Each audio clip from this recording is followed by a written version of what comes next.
আসসালামু আলাইকুম রহমতুল্লাহি ওয়া বারাকাতুহু। সম্মানিত দর্শক, নতুন সরকারের মন্ত্রী পরিষদ কেমন হলো?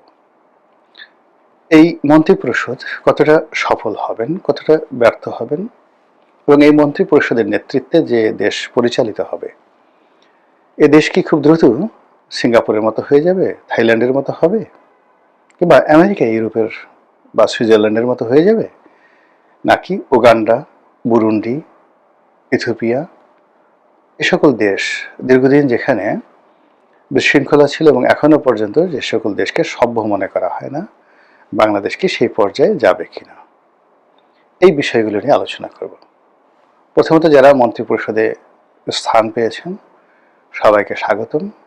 বেশিরভাগ যারা মন্ত্রিপরিষদের সদস্য তাদের সবার সঙ্গে আমার ব্যক্তিগত সম্পর্ক ভালো। তারা আমাকে চেনেন, আমি তাদেরকে চিনি, এবং কারো কারোর সঙ্গে সম্পর্ক এত বেশি যে আমি মন্ত্রী হলে যেমন তারা খুশি হতেন, আর তারা মন্ত্রী হওয়ার কারণে আমিও তদ্রুপ খুশি। এমন বন্ধুবান্ধবের সংখ্যা অনেক অনেক বেশি, যে কারণে আমি বলতে গেলে যে অতীতের যে কোনো সময় চাইতে বর্তমান যে সরকার আছে সেই সরকারের প্রধান তিনি এবং তার সঙ্গে সঙ্গে অন্য যারা মন্ত্রী পরিষদের কর্তা ব্যক্তি রয়েছেন তাদের মঙ্গল কামনা করছি। তারা ভালো করুন, তারা ভালো করলে আমার ব্যক্তিগতভাবে ভালো লাগবে। আমি রাজনীতির সঙ্গে দীর্ঘদিন জড়িত, জাতীয় রাজনীতির সঙ্গে সেই 2001 সন থেকে জড়িত। আর যেহেতু সংসদ সদস্য ছিলাম 2008 থেকে 2014 অবধি, ফলে রাষ্ট্র ক্ষমতা, প্রশাসন যন্ত্র সব জায়গা দেখা হয়ে গেছে। ব্যক্তিগত আকর্ষণ, লোভ, লালসা এগুলো কখনো মনেই হয়নি। রাজনীতি আমাকে আসলে কেন জানি আকর্ষণ করেনি। মনের আনন্দে, মনের ইচ্ছায়, বিভিন্ন কারণে কৌতূহলবশত এমপি ইলেকশন করেছিলাম, কিন্তু 1 বছরের মাথায় আমার মোহটা চলে যায়। আমার কাছে ভালো লাগেনি, এখনো আমার কাছে ভালো লাগে না। আমার কাছে এই যে কথা বলছি, টুকটাক ব্যবসা বাণিজ্য করছি, পারিবারিক জীবনযাপন করছি, একজন সচেতন নাগরিক হিসেবে মুক্ত বিহঙ্গের মতো ঘুরে বেড়াচ্ছি, এটা ভালো লাগে। আর রাষ্ট্র ভালো মতো চলুক, কথা বলার সুযোগ দিক এবং একটা প্রতিযোগিতা থাকুক দেশের মধ্যে, যোগ্য মানুষ যোগ্য জায়গায় স্থাপন হতে পারে, যে যা করতে চায় সেটা যেন তিনি তার যোগ্যতা অনুযায়ী করতে পারেন এবং তার প্রতিফল পেতে পারেন। মূলত এতটুকুই আশা। সসম্মানে দেশে থাকতে চাই, কিংবা ধরুন একটি উমরা করতে গেলাম, পরিবার নিয়ে দেশের বাইরে বেড়াতে গেলাম, যেন এয়ারপোর্টে হেনস্থা না হই, ব্যাগটা না কেটে নেয়, বা ওখানে দেখা গেল এসবির লোক, ডিবির লোক তারা একটু বসায় রাখলো যে দেখি আপনি কি ঠিক করছেন, এই ধরনের হেনস্থা যেন না হয়। এই জিনিসগুলো এতটুকু আকাঙ্ক্ষা, এর বেশি আসলে আমার ব্যক্তিগতভাবে আকাঙ্ক্ষা নেই। ফলে অনায়াসে যে কোনো মানুষের সমালোচনা করতে পারি, আর অনায়াসে যে কোনো মানুষের প্রশংসা করতে পারি। তো সেই দিক থেকে নতুন যে মন্ত্রী পরিষদ, সেই মন্ত্রী পরিষদ নিয়ে যে মূল্যায়নগুলো করব, সেই মূল্যায়নে আমার ব্যক্তিগত কোনো লোভ নেই, লালসা নেই, ব্যক্তিগত কোনো ক্রোধ নেই, কামনা নাই, বাসনা নেই, কারোর প্রতি কোনো ঈর্ষা নেই। নিরপেক্ষভাবে বলার চেষ্টা করব, আপনাদের ভালো লাগবে। এখানে যারা অন্তর্ভুক্ত হয়েছেন 2 গ্রুপ। এক গ্রুপ হলো বিএনপির পরীক্ষিত, পরিচিত সাবেক মন্ত্রী, সাবেক এমপি, এদের একটা বিরাট অংশ। এই বিরাট অংশটি কেউ ভালো, কেউ মন্দ, কেউ সৎ, কেউ দুর্নীতিবাজ, কেউ সুস্থ, কেউ অসুস্থ, এবং আমরা তাদের সবাইকে চিনি। তারা কি করতে পারেন এবং অতীতে ক্ষমতা পেয়ে তারা কি করেছেন, ভালো না মন্দ, সেটা আমরা জানি। তো কাজেই সেদিক থেকে যারা পুরনো আছেন তাদের কাছ থেকে নতুন কোনো কিছু আশা করাটা আমার কাছে বুদ্ধিমানের মতো মনে হচ্ছে না। বরং যেটা হয় কি জানেন, মানুষ যারা ভালো কাজ করে তারা যে কোনো পরিস্থিতিতে ভালো কাজ করে, আর যখন মানুষ মন্দ কাজ করে, মন্দ কাজ করার পরে যখন মানুষ বিপদের মধ্যে পড়ে, বিপত্তির মধ্যে পড়ে, তখন সে তওবা করে, আল্লাহ তুমি আমাকে রক্ষা করে, জীবনে আর এই কাজ করব না। কিন্তু যেই মুহূর্তে তার বিপদ আল্লাহ উঠিয়ে নেন, তখন সে করে কি, আগে যে খারাপ কাজ করত তার চেয়ে বেশিভাবে খারাপ কাজ করে, আর যে সময়টিতে তার উপর দুর্ভোগ দুর্দশা ছিল ওই সময়টিতে তার যে ক্ষতি হয়েছে তার দৃষ্টিতে সেই ক্ষতি পুষিয়ে নেওয়ার জন্য তার আরো বেশি জুলুম অত্যাচার করে। এবং স্বয়ং আল্লাহ তাদের সম্পর্কে বলে যে এই লোকগুলো পশুর চেয়েও খারাপ। এবং তারা যখন বিপদে পড়ে আল্লাহ বলেন যে আমাকে তারা এমনভাবে ডাকে, এবং আমি যখন তাদের ডাকে সাড়া দেই, তাদের দুঃখগুলো মোচন করে দেই, পরে তারা এমন আচরণ করে মনে হয় যেন আমাকে কোনোদিন ডাকেইনি। তো বুঝতে পারছেন যে আমি কি ইন্ডিকেট করছি। অতীতের খারাপ মানুষগুলো যারা প্রমাণিত দুর্নীতিবাজ, প্রমাণিত জুলুমবাজ, অত্যাচারী, জালেম, জাহেল, এরা কোনো অবস্থাতেই ভালো হবে না। তাদের অন্তর সিল মারা। রাষ্ট্র ক্ষমতায় বসে যে লোক খারাপ কাজ করে জীবনে, এরা দ্বিতীয়বার ক্ষমতা পেয়ে বা কোনো পরিস্থিতিতে ভালো কাজ করেছে এরকম নজির নেই। এরকম নজির নেই। এটা জেনেটিক্যালি এভাবেই ইঞ্জিনিয়ারিং হয়ে পড়ে। তাহলে আপনার সম্ভাবনাগুলো রইল কোথায়? কেবলমাত্র তরুণ, নতুন, অথবা অতীতের যারা ভালো কাজ করেছে তাদের প্রতি তারা ভালো কাজ করবে। এখন এখানে অতীতে যারা ভালো কাজ করেছেন তারা অতীতে যে গতি নিয়ে, শক্তি নিয়ে ভালো কাজ করেছেন, বয়সের কারণে, অবস্থার কারণে, পরিবেশের কারণে তারা আগের মতো চলতে পারবেন না।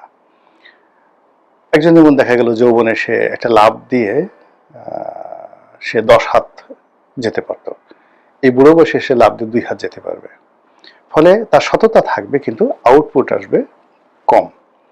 অন্যদিকে অতীতের যারা বদমাইশ, আবু লাহাব চরিত্রের, আবু জেহেল চরিত্রের, কিংবা ধরুন কারুনের চরিত্রের, লোভী চরিত্রের, ফেরাউন চরিত্রের, তারা এই সুযোগ পেয়ে তাদের যে অতীতের যে অভিজ্ঞতা, সেই অভিজ্ঞতা দিয়ে তারা এমন একটা বিস্তৃত সিন্ডিকেট গড়ে তুলবে যে অতীতের যে কোনো সময় চেয়ে তাদের এই সিন্ডিকেটের ক্ষমতা কয়েক গুণ বেড়ে যাবে। এর কারণ হলো তাদের মস্তিষ্ক, তাদের মন, ওটার জন্য তার ফিজিক্যাল, ভালো কাজের জন্য তার ফিজিক্যাল ফিটনেস দরকার, কাজ করতে হয়। আর মন্দ কাজের জন্য শুধুমাত্র মন্দ চিন্তাই যথেষ্ট, মন্দ ডিসিশন যথেষ্ট, মন্দ পরিকল্পনায় যথেষ্ট। আপনার অ্যাপিস্টেন এই যে কেলেঙ্কারি হলো আমেরিকাতে, সেটা দেখলেই বুঝতে পারবেন।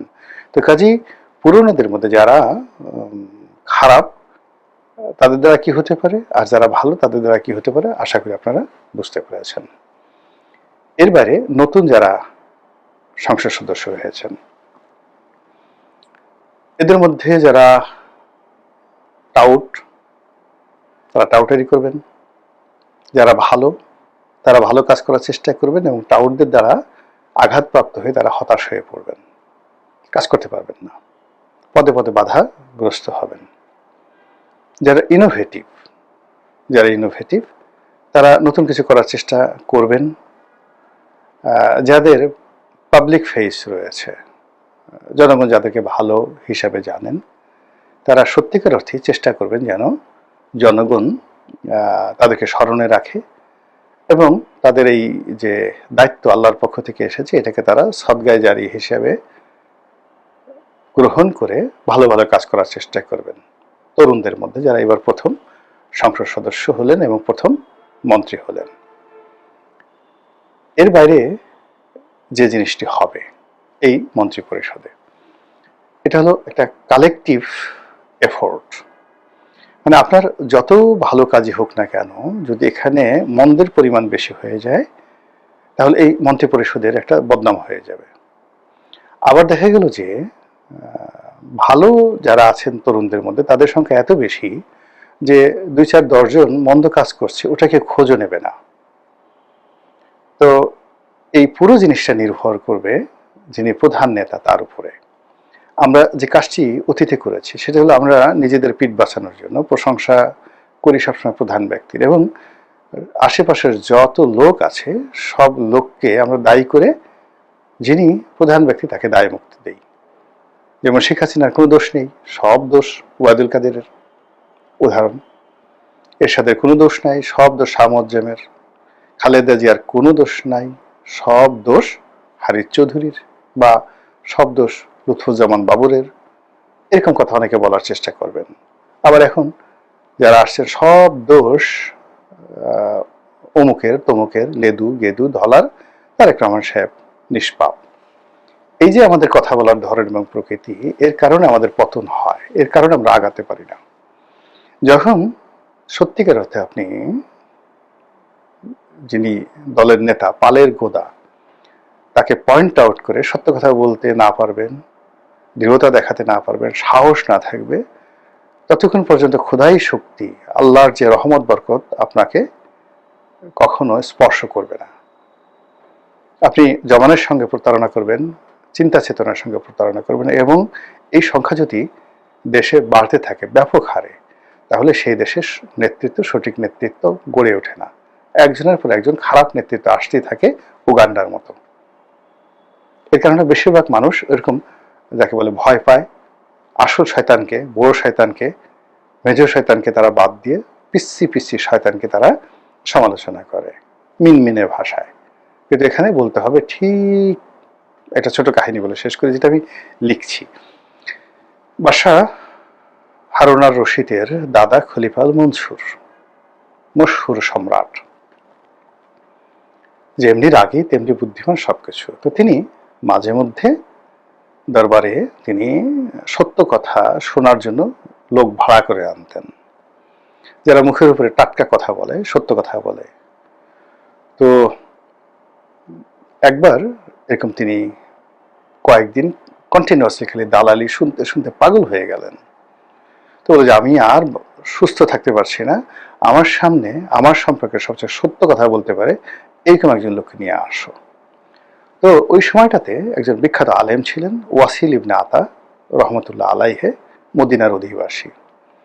তো তিনি তখন বাগদাদে আসছেন বেড়াতে। লোকজন বলল যে ওয়াসিল ইবনে আতার চেয়ে যোগ্যতম লোক নাই, তিনি আছেন, আপনি চাইলে তাকে আনতে পারি।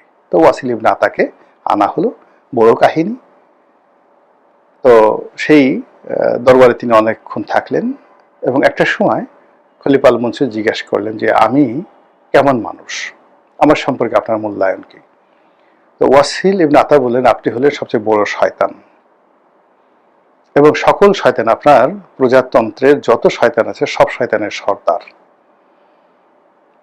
আপনার কারণেই তারা শয়তানি করার সুযোগ পায়, আর সেই শয়তানদের শয়তানির কারণেই আপনি এখানে বসে বসে কখনো নীতি কথা বলেন, কখনো ভণ্ডামি করেন, কখনো যাকে বলা হয় নিজেকে খুব বড় করে জাহির করেন, এবং আপনার দ্বারা এই রাষ্ট্র ক্ষতিগ্রস্ত হচ্ছে।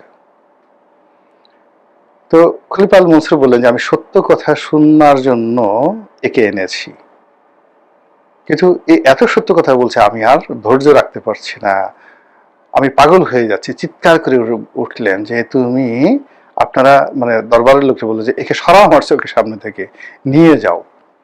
তো that is the truth of the history, এটা আমার কথা নয়। আপনারা তো ইমাম গাজ্জালি সাহেবের কথা শুনেছেন, তার বই ইহইয়া উলুমউদ্দিন, সেই বইতে এই কাহিনীটি বর্ণনা করা আছে। তা আপনি আমি কি ওয়াসিল ইবনে আতার মতো ওইভাবে বলতে পারবো?